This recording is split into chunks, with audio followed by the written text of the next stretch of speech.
अस्सलामुअलैकुम वरहमतुल्लाहि वबरकातुहू। आपका तबीब हकीम लियाकत अली खिची अपने चैनल तिब की दुनिया के साथ आपके खिदमत में हाजिर है और हमारे सवालों जवाबात का सिलसिला जारी है।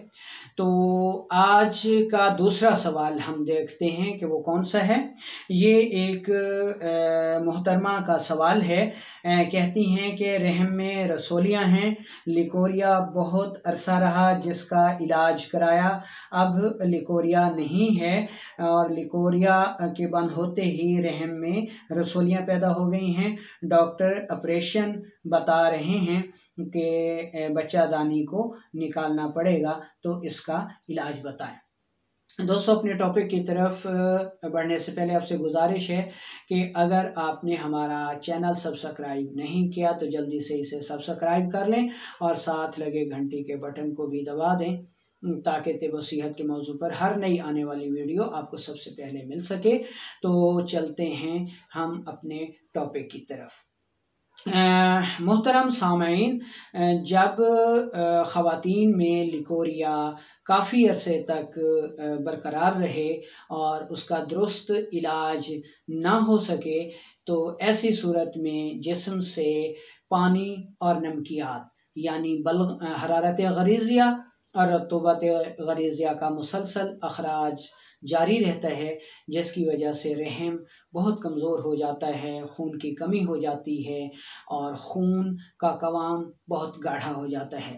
क्योंकि खून जिन तीन चीज़ों का मुरक्कब है उनमें सौदा, सफ़रा और बलगम है, और जब सफ़रा और बलगम का अखराज हो जाता है तो जिसमें सौदा बढ़ जाता है और सौदा खून को गाढ़ा कर देता है, खून को जमा देता है। तो लिकोरिया के इलाज में जब खुश्क सर्द अद्वियात बकसरत इस्तेमाल की जाती हैं तो ऐसी सूरत में ये बलगम जो है या बलगमी मादे जो है वो जिस्म में रुक कर जो है वो इन रसोलियों को जन्म देते हैं। इसको एक सादा मिसाल से समझाने की कोशिश करूँगा कि पानी का एक गिलास लेकर आप फ्रिज में रख दें तो इस पानी को जब ठंडक मिलेगी तो ये पानी जमकर बर्फ़ बन जाएगा।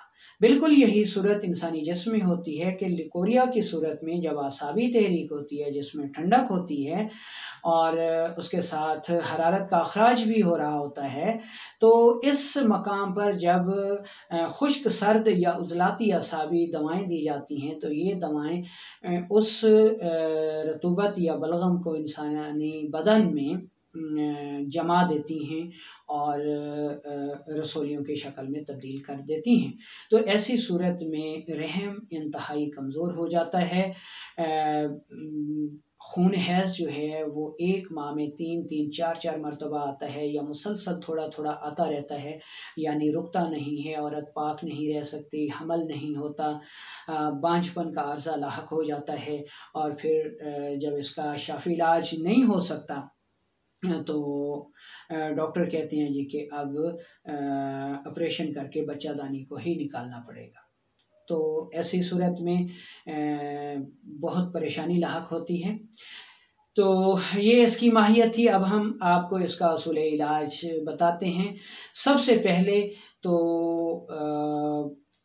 तमाम खुश्क सर्द उजलाती आसाबी चीज़ें बंद कर दें, प्रोटीन वाली ग़िज़ाएँ बंद कर दें। मेथी, पालक, साग, करेला, छोटा गोश्त, अखरोट, पिस्ता, ये चीज़ें ज़्यादा इस्तेमाल करें।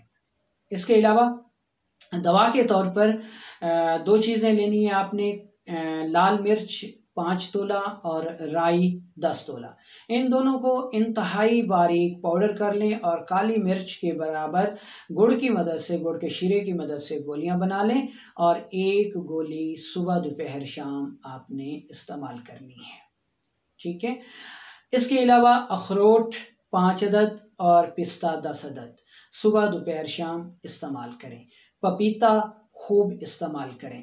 तो इंशाल्लाह कुछ ही दिनों में यानी 1 माह से 1.5 माह तक ये कैफियत दूर हो जाएगी और रसोलियों को तहलील करने के लिए कम अज़ कम आपको ये दवाई जो है वो 3 माह तक इस्तेमाल करनी पड़ेगी।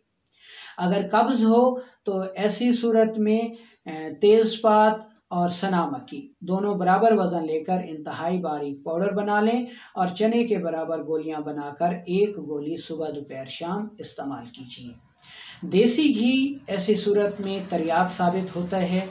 सालन देसी घी में बनाएं, अंडा खाएं और खुराक सारी जो है वो फैट्स वाली इस्तेमाल करें तो इंशाअल्लाह 2 से 3 माह में ये रसोलियाँ जो हैं वो तहलील हो जाती हैं, बांझपन का अर्जा दूर हो जाता है, खून की कमी भी पूरी हो जाती है।